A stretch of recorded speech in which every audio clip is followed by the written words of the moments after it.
In Iraq, American troops have taken one of the worst single-day hits of the war. 9 paratroopers killed in suicide truck bomb attacks yesterday alone, a loss that is hitting home hard at Fort Bragg in North Carolina, where all 9 were members of the legendary 82nd Airborne. NBC's Stephanie Goss begins our reporting on this story on the ground in Iraq. Stephanie, good evening. Good evening, Brian. U.S. military officials told NBC News just last week that intelligence reports showed that al-Qaeda was planning large-scale, spectacular suicide attacks. Yesterday, al-Qaeda followed through on that threat.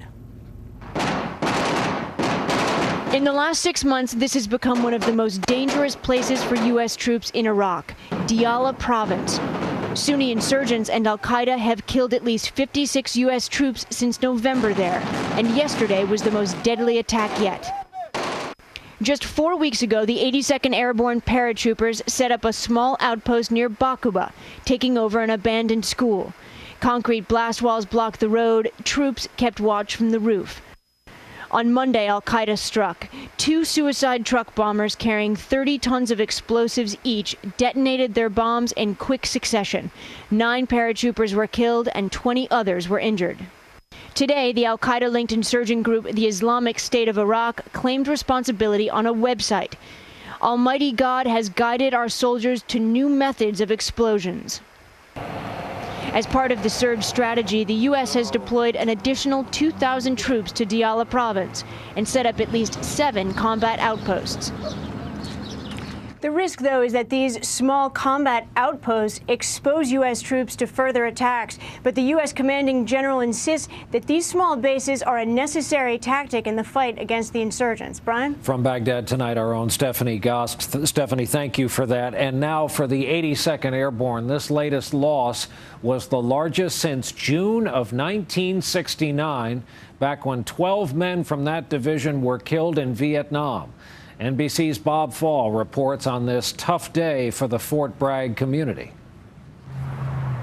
At the home of the legendary 82nd Airborne, paratroopers often first to be sent into harm's way, where they're taught sacrifice is necessary. Today, all this base and the community nearby could do was come together in sadness and resolve. We're in mourning here, but now it's time for us to rally around our families and, squeeze each other tight and get through this.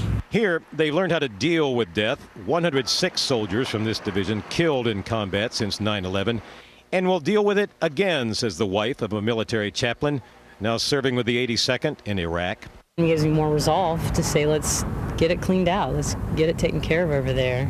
But on this day, even here, where support for the war has been unswerving, the latest round of casualties raised new doubts about the American military presence in Iraq.